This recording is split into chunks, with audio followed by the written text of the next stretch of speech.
Hai teman-teman, perkenalkan kami dari kelompok 9 dengan mata kuliah Bahasa Indonesia. Pada kali ini kami akan bahas mengenai kutipan, daftar pustaka, dan catatan kaki. Di sini kami mempunyai 3 materi, yaitu materi yang pertama mengenai pengertian kutipan, daftar pustaka, dan catatan kaki. Materi yang kedua yaitu jenis kutipan, daftar pustaka, dan catatan kaki. Sedangkan materi yang ketiga yaitu mengenai contoh penulisan, kutipan, daftar pustaka, dan catatan kaki. Nah, materi yang pertama yaitu mengenai pengertian kutipan, daftar pustaka, dan catatan kaki. Kutipan. Kutipan adalah salinan kalimat, paragraf, atau pendapat dari seseorang pengarang atau ucapan orang terkenal karena keahliannya, baik yang terdapat dalam buku, jurnal, baik yang melalui media cetak atau elektronik. Definisi tersebut menegaskan bahwa dalam mengutip pendapat orang lain, seorang penulis berarti sedang meminjam kalimat atau pendapat seseorang dengan tujuan menguatkan uraian penulis. Pada saat bersamaan, pengutipan pendapat orang lain berarti juga menunjukkan kejujuran penulis bahwa tulisan yang diproduksi membutuhkan referensi lain. Kejujuran penulis ini ditunjukkan dengan mencantumkan sumber kutipan. Dilihat dari teknik pengutipan, kutipan ada dua, yaitu kutipan langsung dan kutipan tidak langsung. Kutipan langsung berarti mengambil pendapat orang lain apa adanya tanpa melakukan perubahan terhadap teks yang dikutip. Sedangkan kutipan tidak langsung berarti mengambil inti pesan terdapat dalam kutipan kemudian dibahasakan sendiri oleh pengutip. Baik teknik dengan kutipan langsung maupun tidak langsung masing-masing memiliki maksud kaidah tersendiri. Namun, keduanya sama-sama memiliki tujuan untuk memperkuat uraian penulis karya ilmiah. Selanjutnya yaitu daftar pustaka. Informasi mengenai sumber rujukan lainnya selain catatan kaki adalah daftar pustaka.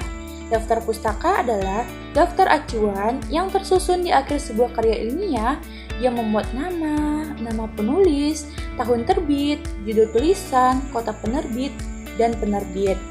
Selain pada akhir suatu karya ilmiah, ada pula yang menempatkan daftar pustaka pada akhir setiap bab suatu karya ilmiah. Daftar pustaka ada pada setiap jenis karya ilmiah seperti artikel, makalah, skripsi, tesis, disertasi, dan buku. Baiklah, selanjutnya catatan kaki. Selain menggunakan kutipan, penulis karya ilmiah dapat menunjukkan prinsip keilmiahan karyanya dengan catatan kaki. Catatan kaki adalah keterangan tambahan yang ditulis bagian bawah setiap lembaran yang perlu mendapatkan penjelasan tambahan atau bisa juga diletakkan di akhir bab dalam suatu karya ilmiah. Catatan kaki biasa digunakan untuk memberikan keterangan, penjelasan tambahan, komentar, informasi sumber rujukan, atau sebagai pedoman penyusunan daftar pustaka. Catatan kaki yang berupa keterangan tambahan atau komentar dapat memberikan penjelasan tambahan, memperjelas konsep, istilah atau definisi tanpa mengganggu fokus dan pemahaman uraian. Sedangkan catatan kaki yang berupa referensi secara akademis berfungsi memberikan dukungan argumentasi atau pembuktian rujukan pada kutipan naskah, memudahkan peninjauan kembali penggunaan referensi, dan memudahkan penyuntingan daftar pustaka. Baiklah, materi selanjutnya yang akan dijelaskan oleh rekan saya. Materi selanjutnya yaitu jenis kutipan, daftar pustaka, dan catatan kaki. Yang pertama, jenis-jenis kutipan. Dalam proses penulisan kutipan, terdapat dua jenis yang umum digunakan dalam menyusun karya tulis ilmiah. Yang pertama, kutipan langsung. Kutipan langsung merupakan metode pengutipan yang menyalin teks asli tanpa melakukan perubahan. Dalam penulisan kutipan langsung, penekanan diberikan pada keteraturan dalam mencantumkan sumber, yang umumnya terletak di akhir atau di awal kalimat yang dikutip setelah tanda kutip. Yang kedua, kutipan tidak langsung. Kutipan tidak langsung merupakan teknik pengutipan yang melibatkan perubahan isi tanpa mengurangi esensi pernyataan aslinya. Ada dua teknik utama dalam kutipan tidak langsung, yakni parafrase dan rangkuman. Parafrase dilakukan dengan mengganti kata tanpa mengubah makna kalimat. Sementara rangkuman mengambil isi pokok dari suatu pernyataan dan menyampaikannya secara ringkas. Yang kedua, jenis dan gaya penulisan daftar pustaka. Ada beberapa jenis gaya penulisan daftar pustaka yang umum digunakan. Yang pertama, American Psychology Association atau disingkat dengan APA. Gaya penulisan ini banyak digunakan di bidang ilmu sosial, pendidikan, dan psikologi. Format ini menekankan penggunaan pada nama penulis, tahun publikasi, dan informasi detail lainnya seperti nama jurnal dan halaman. Yang kedua yaitu Modern Language Association atau disingkat dengan MLA, di mana gaya ini sering digunakan dalam ilmu humaniora termasuk sastra, linguistik, dan seni. Format ini mengutamakan penulis dan halaman yang dikutip dan memudahkan pembaca untuk menemukan kutipan dalam naskah. Yang ketiga yaitu Chicago Style. Chicago Style memiliki dua varian utama. Yang pertama, note dan bibliografi serta author date. Dengan yang pertama lebih sering digunakan di bidang sejarah dan humaniora. Ketiga yaitu Harvard Style.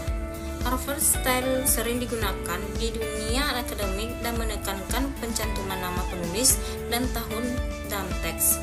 Penulisan dalam daftar pustaka ini biasanya ditemui di perguruan tinggi, termasuk atau terutama pada tugas-tugas akademik mahasiswa. Yang kelima yaitu Vancouver Style. Gaya penulisan Vancouver Style menggunakan sistem penomoran, di mana setiap kutipan dalam teks ditandai dengan angka yang menunjukkan pada daftar pustaka, yang umumnya digunakan di bidang medis dan ilmiah lainnya. Yang keenam yaitu American Sociology Association atau disingkat dengan ASA. Gaya atau jenis daftar pustaka ini dirancang khusus untuk dipublikasikan di bidang sosiologi, di mana format ini mirip dengan gaya APA, tetapi memiliki perbedaan spesifik sesuai dengan kebutuhan sosiologi. Dan yang ketujuh yaitu Institute of Electrical dan Electric Engineer atau disingkat dengan IAAA. IAAA style ini sering digunakan di bidang teknik dan sains komputer, di mana menggunakan angka dalam teks yang terhubung dengan daftar pustaka yang diurutkan berdasarkan dengan kemunculannya. Yang ketiga yaitu jenis catatan kaki.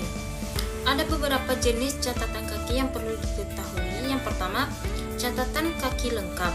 Catatan kaki lengkap tentu ialah catatan kaki yang ditulis dengan lengkap. Catatan kaki lengkap terdiri dari beberapa unsur seperti nama penulis, judul buku, nomor seri, nomor cetak, nama penerbit, tahun penerbit, dan nomor halaman. Kedua yaitu catatan kaki pendek. Catatan kaki pendek adalah catatan kaki yang hanya terdiri dari beberapa unsur saja. Yang ketiga yaitu catatan kaki dalam gaya Chicago. Gaya Chicago menggunakan catatan kaki yang digunakan untuk dikutip. Catatan kaki juga dapat digunakan untuk menambahkan informasi tambahan seperti komentar pada sumber yang dikutip atau elaborasi pada poin gramet yang sentuh dalam teks utama. Yang keempat yaitu catatan kaki dalam gaya American Psychology Association. Catatan kaki gaya apa ini hanya digunakan untuk memberikan informasi tambahan karena kutipan dalam teks apa muncul dalam tanda kurung. Materi selanjutnya yaitu contoh penulisan kutipan, daftar pustaka, dan catatan kaki.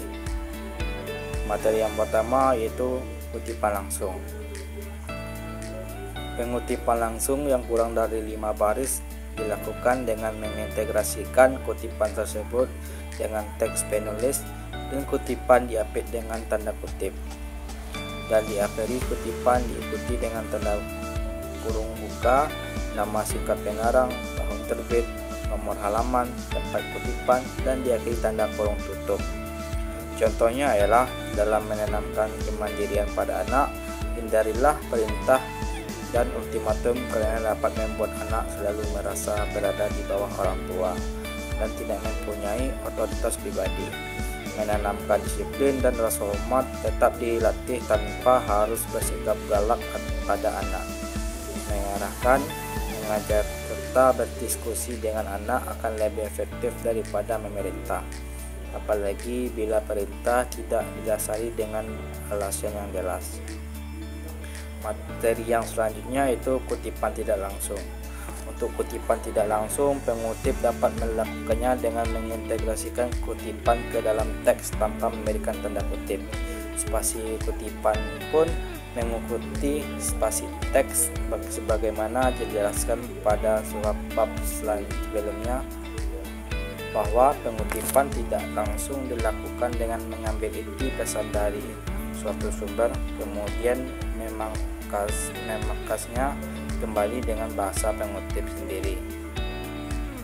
Contohnya ialah berbagai sikap positif yang dapat diberikan oleh orang tua pada anak, seperti memuji, memberi semangat, memberikan hadiah sebagai bentuk dukungan terhadap usaha mandiri yang dilakukan anak. Dengan demikian dapat dikatakan bahwa sikap positif ini merupakan penghargaan atas usaha anak untuk menjadi pribadi mandiri, terlepas dari apakah pada saat itu ia berhasil atau tidak. Perasaan berharga yang ditujukan kepada anak akan membuat rasa kepercayaan dari yang dibutuhkan dalam proses pembelajaran selanjutnya. Materi selanjutnya yaitu catatan kaki. Di sini ada beberapa definisi atau kaidah penggunaan catatan kaki. Yang pertama yaitu nama pengarang tidak dibalik. Yang selanjutnya judul buku dicetak miring, sumber selain buku yaitu artikel di majalah, koran atau jurnal. Judul sumber ditempatkan pada tanda petik, tidak dicetak miring. Selanjutnya kota terbit, nama penerbit, tahun terbit. Nomor halaman dapat disingkat HLM atau H. Semua unsur dihubungkan dengan tanda koma kecuali setelah kota terbit dihubungkan dengan tanda titik dua. Diketik dengan satu spasi, termasuk jarak antar catatan kaki dipisahkan dengan satu spasi. Diberi nomor urut mulai dari nomor urut 1 hingga nomor terakhir sesuai keperluan. Selanjutnya yaitu penyusunan daftar pustaka. Daftar pustaka disusun dengan urutan nama penulis, tahun terbit, judul buku, kota tempat terbit, dan penerbit. Untuk lebih memudahkan mengingat urutan ini dapat dibuatkan akronim Mata Jokopen. Penulis yang sama dengan judul buku berbeda harus diurutkan berdasarkan tahun terdahulu. Semua daftar pustaka harus disusun berdasarkan urutan abjad. Setiap unsur dalam daftar pustaka dipisahkan oleh tanda titik, kecuali untuk memisahkan nama penulis yang terdiri atas dua unsur atau lebih menggunakan tanda koma. Selain itu, untuk memisahkan kota tempat terbit dan penerbit digunakan tanda titik dua. Baiklah teman-teman, sekianlah video pembelajaran dari kami mengenai kutipan, daftar pustaka, dan catatan kaki. Sekian, terima kasih dari kami, anggota kelompok 9.